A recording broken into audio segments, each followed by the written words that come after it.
start with gratitude. The chair of UUSC's Investment Committee started our meeting that way this week, and I loved the plain-spoken way he invited us on the Investment Committee and our discussions about investments to ground ourselves in gratitude for the work. Start with gratitude.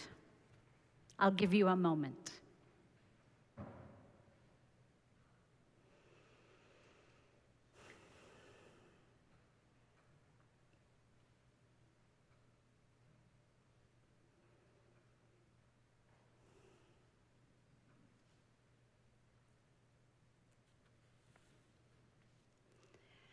I am grateful for this church.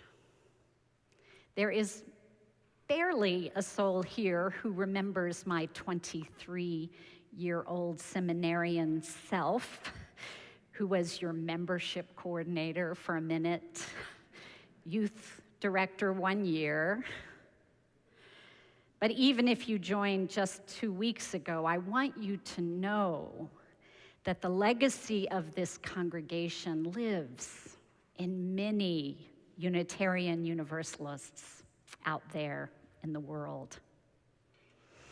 I am grateful to your ministry team, TJ for the support in preparing, and Don in help preparing, and Daniel who reached out even though he would not be here, and Beth who's a wonderful colleague, for their wonderful ministry and for the support in welcoming the Unitarian Universalist Service Committee and me to be here. I'm grateful for the women's alliances. Am I right?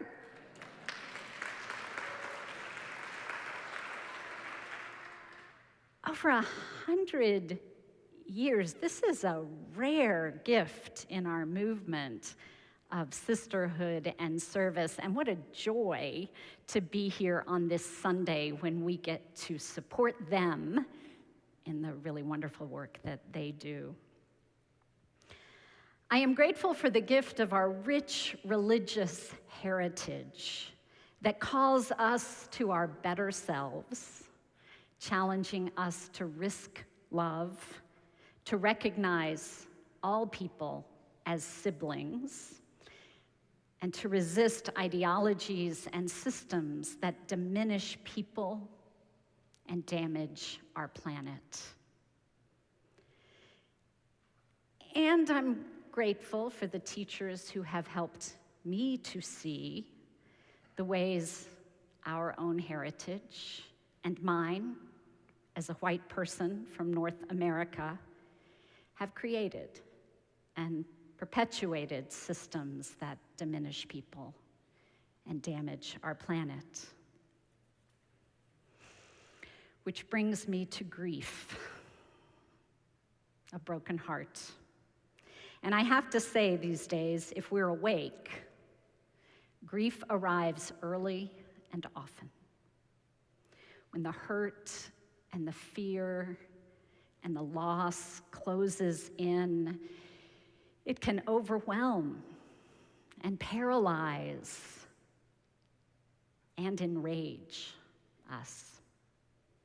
We may be tempted to simply turn away, put our heads in the sand, right? Turn our faces away, or find some drug, whether it's chemical or behavioral, that temporarily quiets the roar. Sometimes distraction helps us survive.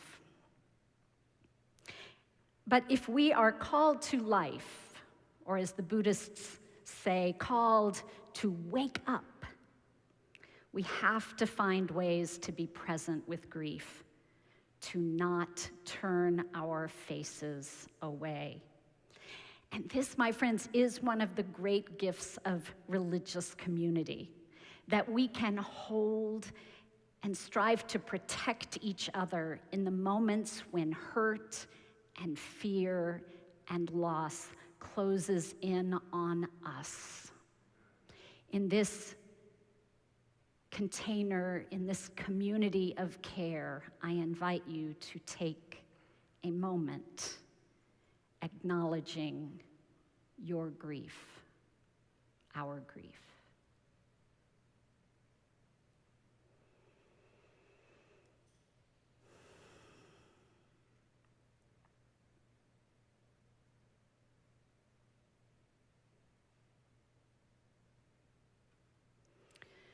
Biblical scholar Walter Brueggemann observes that there is a very human tension that emerges in the Psalms. Actually, it's kind of a progression of faith. There are Psalms, he says, that represent a naive, an immature faith. You remember them maybe. Hey, God, we love you. You love us. Could you please smite our enemies? And there are Psalms that represent the experience of people who have lost faith. Oh, God, why do you persecute us? And there is a group of Psalms that Brueggemann says represent what is a more mature faith. Hey, God, this is really hard. We're afraid. We know you love us and that we should love each other, and we praise you for what beauty and joy there is. Grief and gratitude. Amen.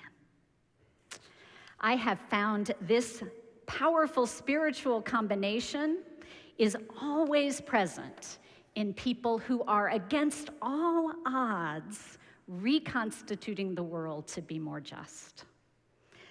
Like the global grassroots partners UUSC has the privilege of working with, somehow in their work on the ground, in the middle of things, in deep and trusting relationship, grief and gratitude come together to form a world-changing generosity that looks like justice. It takes the form, really, of a faithful imagining, the ability, the practice of imagining that another world is possible. Nastya, who I met this summer in Krakow, Poland, was grateful herself to already be out of her home in Ukraine. She was studying in Krakow when the war broke out. This gave her the ability to help the members of her family evacuate safely. When they were all in safe places, she realized her heart was still broken. And especially for the women and girls and non-binary and trans people she knew were still at great risk. She wanted them to have family, and so she made them hers. Nastya created an innovative system, actually an app, that makes it possible for people who are at risk to connect with her and gives her the ability to connect people who are in need with the support they need out of the country. Juana, who is one of the leaders of FEM in Nicaragua, works with women facing violence at home and in the streets of her country. FEM provides small plots of land, education in sustainable agriculture, and a radical economic vision that makes it possible for women and families to thrive and stay in their home country where they want to be, despite the myriad threats to their lives and livelihoods. Myra, who I already mentioned, is one of the most grateful people I know. She lost so much as a child and youth of Burma, who escaped violent persecution decades ago, even as numerous members of her family did not. Her work with our partners in Burma, also known as Myanmar, inspires me every day.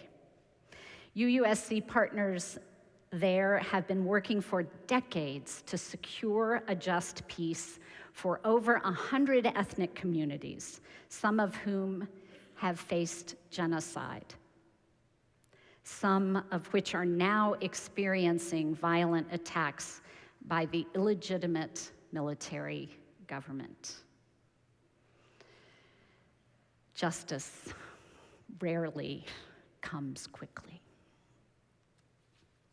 Vishal, a leader with Pacific Island students fighting climate change, embodies the radical joy and gratitude that I have seen among partners in the Pacific. These are activists and organizers who are facing the loss of their homes, the land they live on, due to the outrageous consumption and greed of others. And still, this joy and gratitude is always where they begin. When we were hosting the Pacific Island students for a forum at United Nations Climate Week a year ago, they were introducing a really important campaign that they had developed, asking the United Nations to direct the International Court of Justice to issue an advisory opinion setting forth a framework of accountability for nations who have created so much harm. Have you heard of their campaign, some of you? We were hosting this discussion last fall before the vote happened in March, and in one of these, the available business meeting rooms in New York City during that very busy week. And I was so moved by the great attention and care that Vishal and his colleagues took to create in the space beauty and joy. So before we got down to our business, we arrived early so that we could arrange the beautiful flowering and green plants that they had brought in the room and the art that they hung all around, because the fight for our climate only makes sense, right, in the context of the beauty of this world and the joy we find. They always remember and always celebrate and lift this up. Their efforts that day and over the last several years with our little meeting helped to advance and have resulted in action that the United Nations did indeed take in March of this year.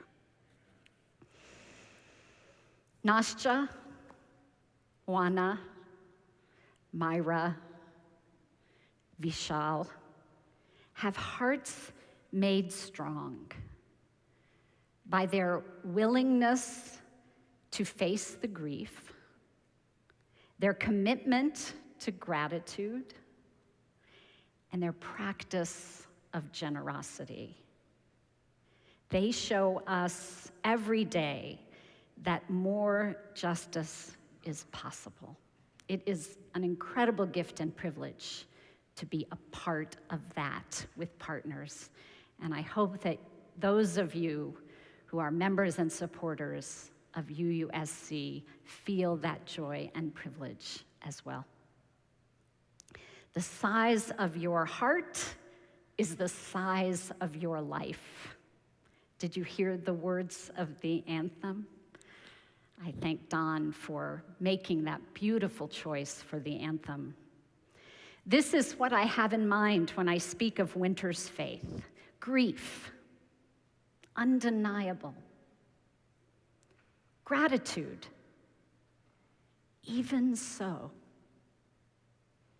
And generosity, even as we usually feel there is so little we can do. Simply, I believe this practice of faith is what makes justice possible. And where there is justice, there is peace.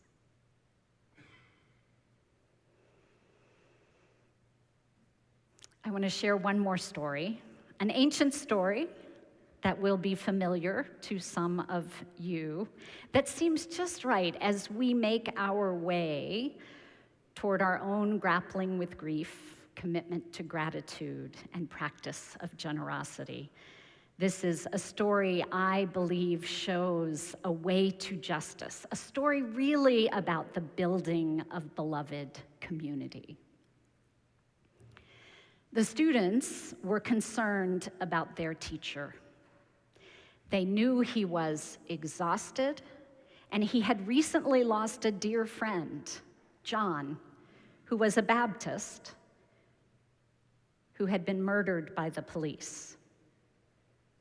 It's hard to hold on to hope when the systems that are supposed to protect us are used to criminalize people for their ethnic, racial, or religious identity. Systems that violently discourage and silence dissent. Jesus felt this grief deeply. He felt grief for his friend and teacher, John the Baptist, and for the larger community as well. The disciples were concerned, and frankly, they were exhausted and dispirited themselves as well. So when a large crowd appeared, hoping to hear Jesus speak, the disciples encouraged Jesus to send them home. They needed a break, and besides, pretty soon everyone was going to be hungry. Well, Jesus wasn't convinced, and even went so far as to suggest that the disciples should gather food and feed the crowd themselves so that all would be fed. Well, the students knew there was not enough food. I wonder if they argued with him. Surely they felt fear that the crowd might become unruly and that there might be violence. You feed them, Jesus said. What happened next varies depending on the version of the story you look at, but in all of the accounts that we have, one thing is consistent. When the rations were gathered, 5 loaves and 2 fishes, the disciples brought them to Jesus. Jesus gathered them up, and he prayed. The text doesn't tell us the content of the prayer, but I'm pretty sure, aren't you, that Jesus said a prayer of thanks. He gave thanks. He received what appeared to everyone else as inadequate, and he gave thanks. Then Jesus told them, this may be a detail you'd missed, but I promise you it's there. Then Jesus told the disciples to gather the crowd in groups of 50 and have them sit together in groups on the grass, on the dirt. Let's say dirt. It's an organizer's dream scenario. Or maybe it was the first small group ministry. Hearing the voices of some of my organizer friends, I imagine Jesus saying, "Look, I know the crowd is large and strangers are sometimes unkind, but we have a problem to solve. You know that these are all children of God. Help them discover each other as kin. If you help, they will find each other, discover their connections, see each other as precious. And when that happens, anything is possible. Sitting together on the grass, they did just that. They met someone from a neighboring village. They heard the challenges of the journey from another stranger. They recognized someone in need or simply shared a laugh. Strangers no longer. In the midst of the community that they created and the words of thanksgiving offered despite all odds, they were moved to open their hearts and their bags. They traveled all day, right? Surely not without provisions tucked away, just in case. They were moved to open their hearts and their bags to share the food they had brought. Hidden treasure became shared treasure, as it does when we see each other and recognize each other's need. When they realized that strangers might be friends, indeed, might become beloved community, when they remembered this, there was enough food. There was more than enough love. It was a miracle.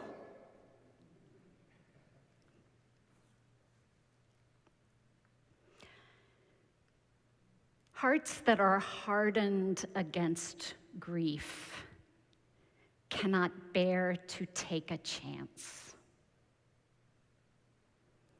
Hearts open to beauty and joy in the midst of everything that is broken and lost can sing the beauty of the earth. Hearts opened recognize that we are kin, one and all. That we only survive, we only thrive together. Hearts opened, give and receive with ease and with grace. May our winter's faith carry us and call us to the work of justice and to the building together of a world that knows peace. May it be so. Amen.